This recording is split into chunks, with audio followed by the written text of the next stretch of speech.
Good day, everyone. Ali Safi here from Safi Financial Network. Today is January the 3rd, 2024. Here is another daily analysis. We had another downtick today. Market was kind of like in broad-based sell-off, especially in technology area. We will cover that one in a bit. Volume was pretty heavy, like I should say 100 over 100 110 million SPY traded for today, which is massive volume. We got into this, I should say, probably a day or two support for a bounce if it doesn't break out tomorrow. If it breaks down tomorrow, then we should see kind of like going all the way down to here and then a bounce to this broken level and then sharp sell-off after that to this area, which is important level 45.37 to 45.50. That would be kind of like the area that I'm looking for as a like A.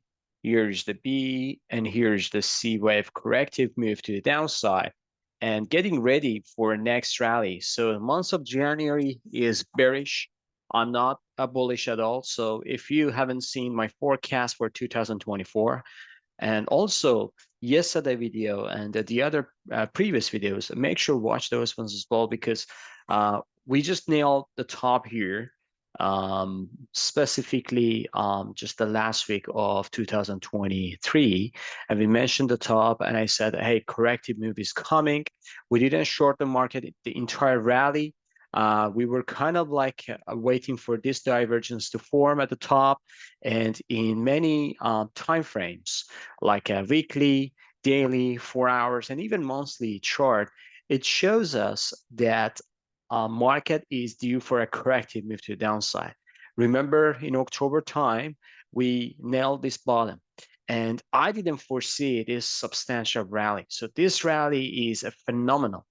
But right now, we are at the top for this rally, and we should see some kind of like a choppy corrective move to the downside. 4,500 could be kind of like the area that we are looking for as a like buying opportunity. We will see how it goes, but wait for next 2 days to see how market is going to react. Today, as I said, we just got into this support area, which initiate the last high. So this low initiated the last high, and also this one is coming along with SMA 20. Some people care, I don't, but these two are coming together at the same time. If you go to weekly chart, we are far away from SMA 20, and SMA 20 is somewhere around here, which I'm looking for because this is kind of like a weekly consolidation, 3 weeks, 2-3 weeks consolidation for a next rally to the upside. This is a good demand area prior this top, and that's why we are just waiting for this area as well. So we will see how it goes momentum wise. We got a bear reversal just on Monday, actually on Thursday, December 28th, and right now still we are not in oversold condition, so correction is continuing. Any bounce could be a selling opportunity. And moving on to US Nasdaq, which is Nasdaq 100. So we broke down SMA 20. So that's why I'm saying don't rely on this stuff. Moving averages and those stuff doesn't work because it doesn't work, basically. So there is no reason for that one. This is just a tool for people who don't know the price action. So if you know the price action, if you know supply and demand, you don't care about this stuff. But it's going to be a good tool for kind of like a last checking. So we got below SMA 20. This means that bearish momentum is going to continue. If we see any bounce to this, I should say, breakthrough, that would be kind of like a good selling opportunity for the next sharp move to the downside. 15,000 to 15,800 to 15,900 could be a good bottom information. Again, Nasdaq could have stretched down a bit here to this area. I'm not sure about this, which is going to be a low 15,000. I should say 16,000 area to 15,800 could be good buying opportunity. So we will see how it goes with this one. Moving on to US 30, which is Dow Jones. Dow just like the other indexes coming down today sharply. And I should say Dow is at the end of its bull market. So right now we should just wait for a corrective move. sorry, not a bull market. It's kind of like a bias to the upside. Right now, we are just looking for a corrective move for the first demand area, which is going to be 36,000. So 36,000 to 36,200 could be a good buying opportunity, as I said. So a Dow was kind of like a better today, even compared to the other one. Look at that. So this is kind of still hanging around this area. If you just go to Nasdaq and S&P 500, we broke down this level for Nasdaq, and we are pretty close to here. But look at the Dow. Dow is pretty good a level compared to those ones as well. So momentum wise, we just got a reversal here. This can continue all the way to the oversold condition, which coming along here. So SMA 50 probably catch up with this to this demand area. And that would be good buying opportunity, if you ask me. Moving on to gold, gold had a nice sell-off today. I should say it was nice just because technically that was amazing. Like it goes all the way down to here. A good pattern forms here. We just have like a drop and pop. So right now I'm looking for a pop for gold, especially tomorrow. And we will see how it goes. So based on the daily chart, we got into this demand area, which could be good a buying opportunity. So if we break down, we can go all the way down to low 2000 area. That would be kind of like a good buying opportunity for a next rally, all the way up to new all-time high. I can say we can accumulate gold here somewhere around here for a stop below this low. So if it goes below this, which is 1970, that would be ugly because we can go all the way back down to 1800. But as long as we are above this pivot, so we should be fine. And this low 2000 area could be a good buying opportunity. Moving on to crude, which we had a substantial move today. So crude, a good, massive, sharp move to the upside. I should say massive candle. After yesterday, kind of like a stop hunting today, just went all the way down to here to sub against 70, coming back nicely to 72, 73, 300 pivot for crude. That's a lot. So still geopolitical tensions are coming into Red Sea. I should say if crude gets above 75, that would be pretty bullish because this pattern is forming kind of like a descending reverse head and shoulder. And if it goes above 75, any pullback could be a great buying opportunity to 80 and 82. So that is a supply area that I'm looking for. So short term, we can switch gear to bullish crude. So we will see how it goes. Again, look at 75. So 75, 76 could be a kind of like a game changer for crude.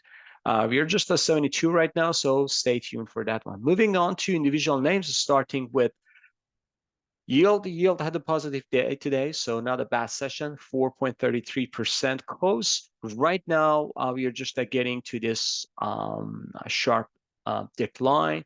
So we should just wait because yield, NFP is coming by this Friday. And next week we will have CPI, and those stuff can increase the yield to the upside. I should say 4.50 to 4.60. That would be kind of like the end of scenario for yield.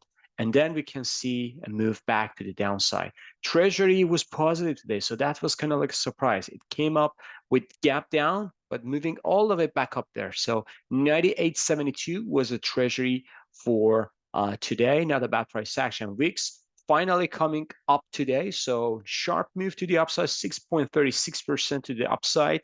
If we get above a $15, that would be kind of like a game changer. We can just get back down here and going all the way up to 20. So still just looking for more upside for VIX.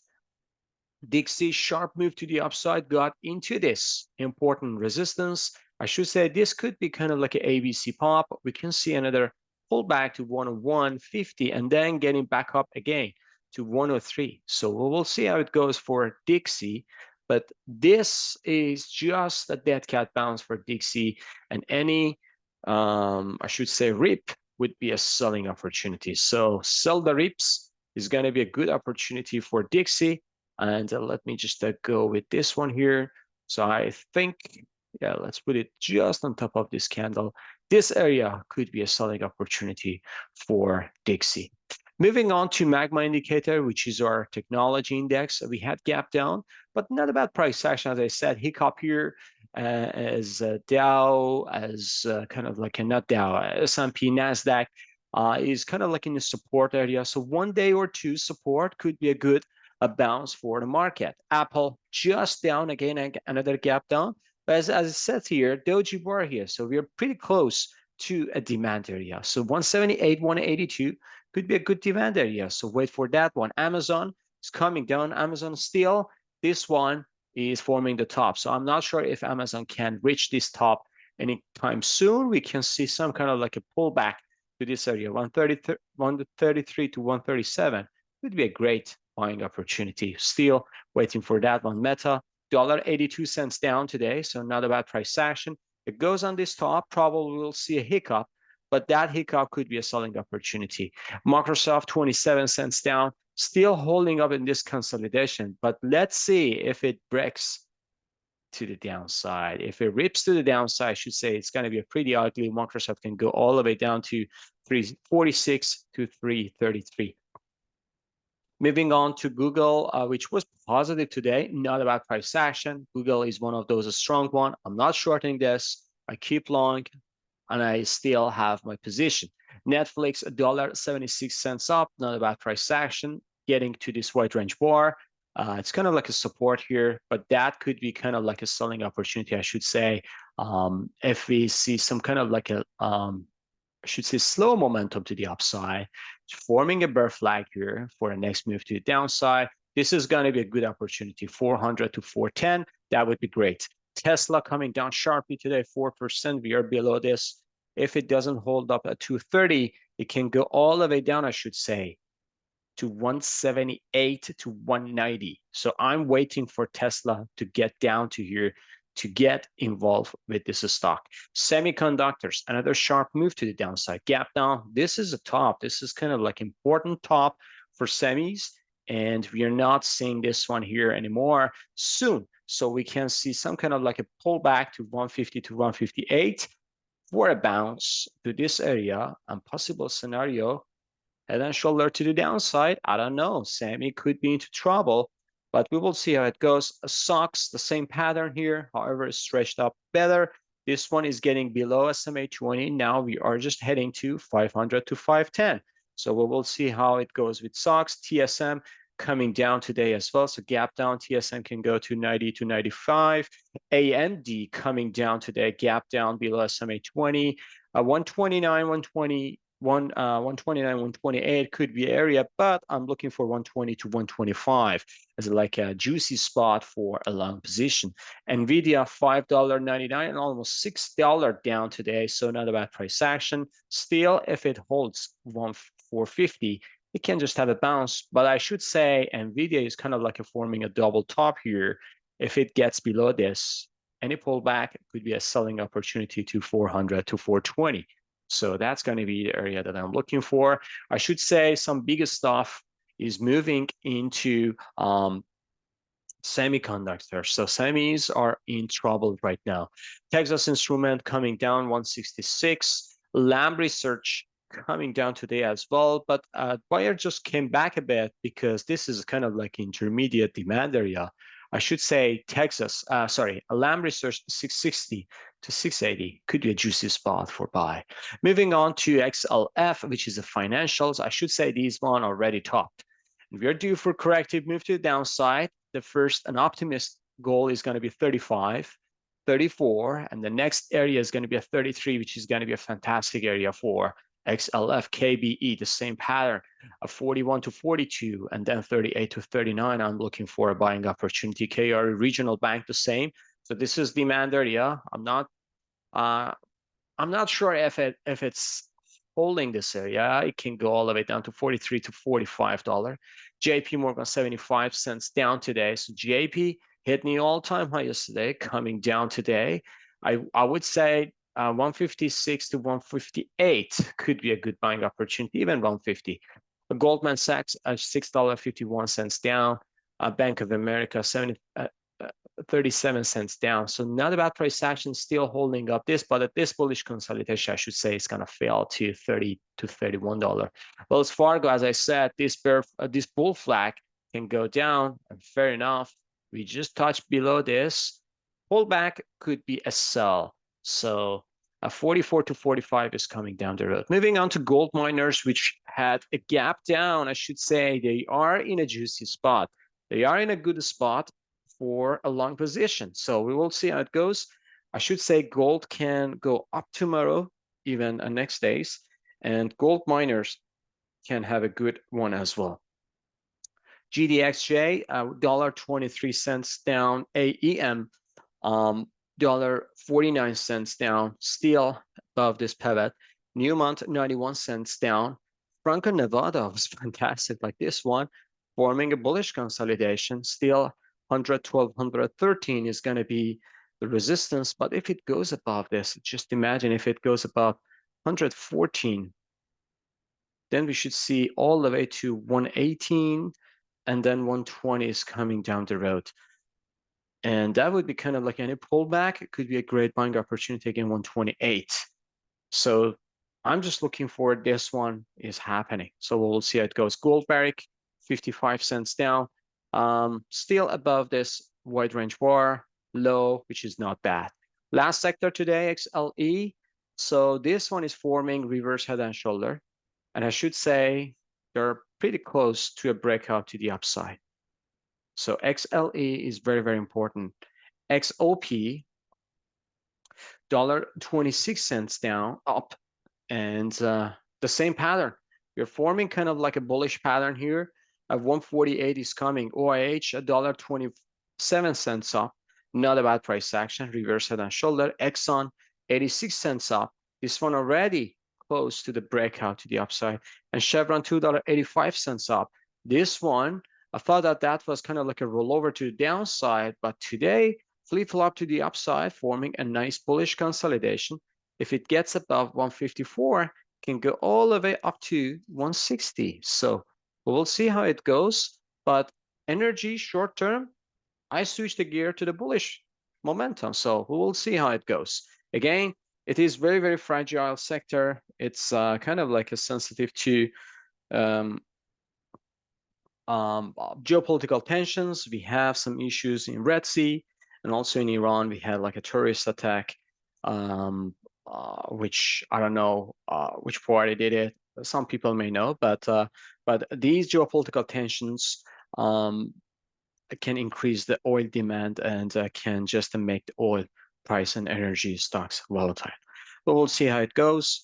I will cover this again tomorrow, and make sure watch the entire forecast for 2024. There are 2 episodes, and I cover everything you require for 2024. Have a fantastic evening. See you on the chart. Bye-bye.